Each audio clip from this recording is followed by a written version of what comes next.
Pour continuer avec les couteaux de cou aujourd'hui, je vais vous présenter le Muela Pecari.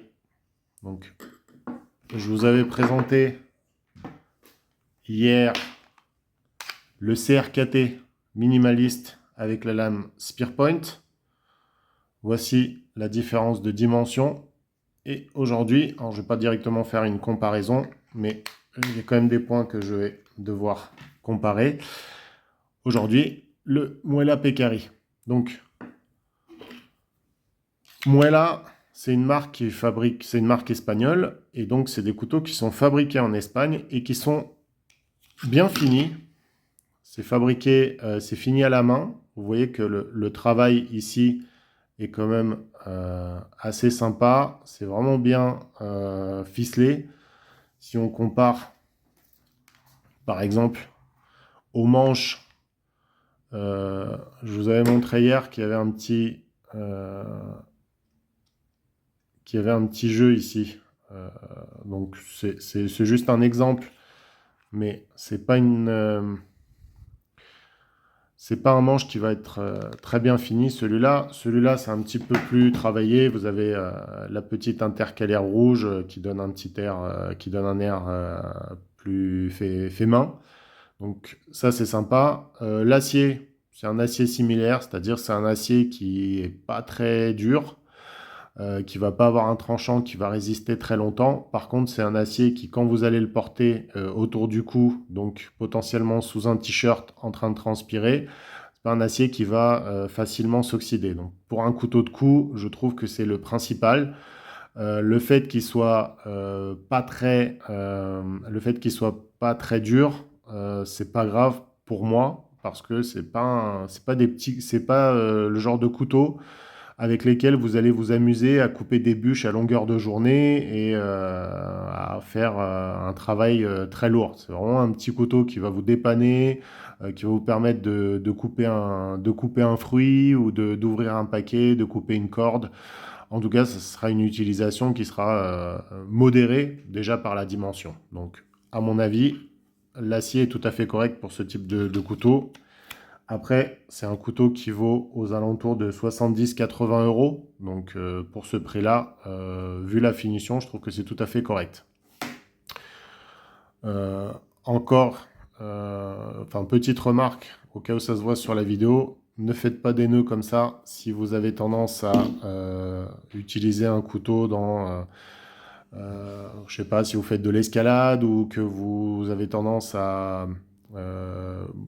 monter sur des arbres, par exemple, ou quelque chose qui pourrait, en tout cas, permettre à la lanière de se bloquer, à la paracorde, et au couteau de vous étrangler. Normalement, on laisse ça sans nœud, de manière à ce que si jamais vous vous retrouvez avec le couteau qui va vous étrangler, ça s'échappe, et le couteau tombe, mais au moins vous n'êtes pas étranglé. Donc ça, c'était juste une petite remarque. Sécurité. Maintenant, l'étui, c'est un étui Kydex, donc qui est un petit peu plus sympa que l'étui plastique du CRKT. Mais, vous voyez, alors là, il tient. Et puis, il y a un moment où il va plus tenir. Voilà. Donc, si on le pousse vraiment à fond, il a tendance à tenir, mais en fait, il tient parce qu'il est bloqué plus loin que ce qui est prévu. Mais s'il reste à sa place, ça va un petit peu bouger. Donc c'est rien d'exceptionnel, c'est encore une fois des couteaux de moyenne gamme. J'aimais bien au moment où je l'ai acheté le logo Muela ici, sauf que avec la transpiration, il a tendance à s'estomper, donc malheureusement, on le voit plus, c'est dommage parce que je trouve que ça donne un air sympa. Et puis en plus, de toute façon, il reste de ce côté-là, puisque quand vous êtes droitier, a priori, vous sortez le couteau comme ça, donc vous le portez comme ça autour du cou, donc le logo reste derrière. Peu importe, ça c'est du visuel. Maintenant, au niveau de la lame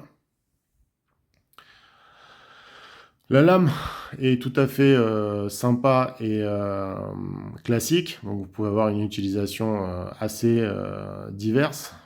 Les petites rayures ici, c'est à cause de l'étui, donc il y a un petit point de compression ici, et malheureusement, on ne peut pas bien le nettoyer à l'intérieur parce qu'il n'y a pas de drainage ici, donc on ne peut pas faire couler de l'eau pour faire tomber les particules, nettoyer s'il y a du sable ou des grains de poussière. Donc malheureusement, c'est un étui qui va avoir tendance à un petit peu rayer le couteau, ce qui n'est pas très grave, mais c'est juste à savoir.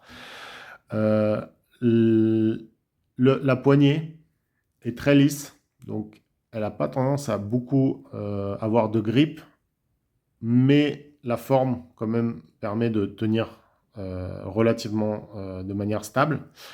Maintenant, ce que je reproche à ce couteau, c'est que vous avez ici, c'est beaucoup plus long. Alors, c'est normal sur des couteaux qui vont dépasser pour pouvoir appuyer avec la main si on coupe quelque chose. Maintenant, pour un petit couteau de cou, je trouve que ça, c'est inutile. Et par contre, la longueur ici, vous voyez, va vraiment, moi, personnellement, quand je le tiens, va avoir tendance à m'appuyer ici sur l'articulation et sur l'os. Donc je trouve que pour une grande main, c'est pas un couteau qui est très agréable à utiliser. Regardez bien, au niveau de la longueur, on est exactement sur du briquet de taille standard. Sauf que quand vous allez mettre votre main, forcément, vous allez utiliser que l'espace intérieur. Et donc ça fait assez court, assez petit. Franchement, je trouve que c'est un petit peu moyen au niveau utilisation. Donc, c'est un couteau qui est sympa, qui est bien fini. Mais franchement, si j'avais à choisir à donner 70 € ou 80 € pour celui-là, ou donner 45 € pour celui-là, je donnerais 45 € pour celui-là. C'est vrai qu'il est classique, c'est vrai qu'il est bien fini, mais au niveau de la prise en main, je trouve ça un petit peu moyen. L'étui en Kydex est quand même plus sympa que celui en plastique. On est d'accord. C'est fabriqué en Espagne. Ça, c'est fabriqué en Chine. Donc, bilan carbone plus éthique, plus ce que vous voulez. Ça serait peut-être mieux d'acheter des couteaux européens que des couteaux qui viennent de l'autre bout du monde. Maintenant, juste en termes de design pur et d'utilisation, celui-là est beaucoup plus confortable que celui-là pour ma main. Donc, ma main qui fait une taille... Enfin, j'ai quand même des gros doigts, mais voilà, juste si vous voulez chez vous avoir une idée de la taille de votre main, est-ce que ça va poser un problème sur le couteau ou pas? Voilà, vous pouvez le comparer. Donc, le Muela Pecari.